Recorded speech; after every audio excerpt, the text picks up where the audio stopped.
Jadi orang yang nak memiliki dunia, dengan dunia yang dimilikinya taat kepada Allah, artinya gelaksanakan perintah-perintah Allah lewat dengan hartanya untuk berkuat taat kepada Allah. Harta kanya ke wate kena jak atau sirat pui kelihatan lewat ayu. Drone karena tunai hak Allah baklung. Hana pupu. Ipersilakan lewat. Kemudian didatangkan dengan pemilik dunia alladhi yang tidak taat akan Allah padanya dunia.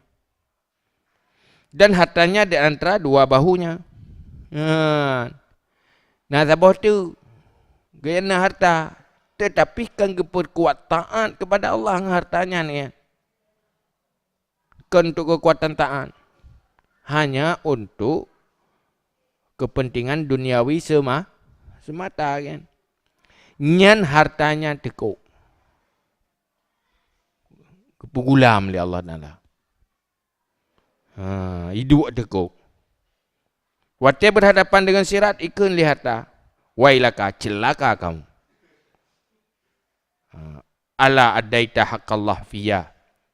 Adakah tidak engkau tunaikan akan hak Allah padaku? Fama yazalu kadzalik. Maka senantiasa saya seperti demikian. Jadi yang kelagi yang tapi igi dua li harta. Igi dua dekuk. Kerja pegah. Wala yahsaban alladhina yabkhaluna bima atallahu min fadli khairan lahum. Bal huwa syarrul lahum. Sayutawwaquna ma bakhilu bihi yaumal qiyamah. Bagai sangka orang yang pekrit dengan harta hai pakai berjalan kebaikan, yang adalah kebaikan bagi ji. Tetapi yang kejahatan bagi ji. Harta yang hana tak pakai untuk jalan kebaikan, yang racun ke dalam. Bahaya, lebih baik hana.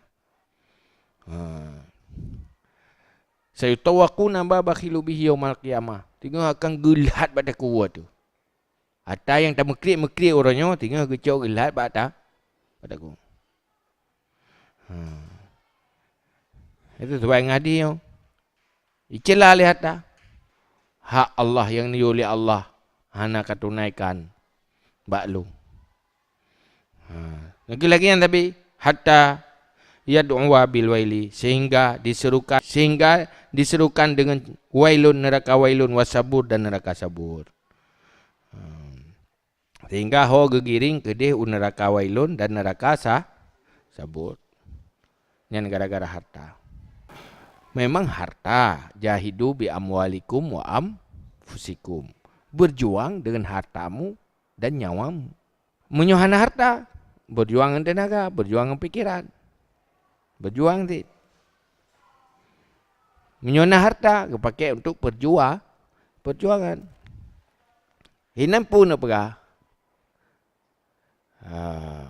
Allah punya cara tersendiri ke bantu orang yang berjuang bak jalan Allah.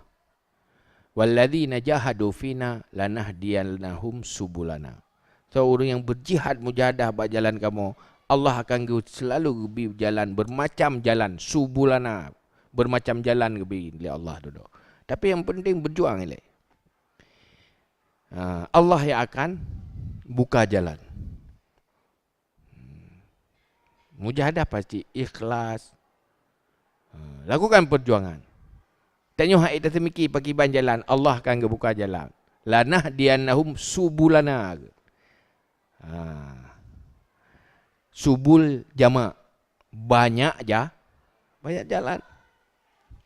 Jadi keberhasilan orang awal karena ikhlas, karena betul-betul ke jalan ni lagi yang niyu oleh Allah, ikut lagi rambu-rambu yang ngatur oleh Allah, maka Allah selalu membantu memberi jalan keluar.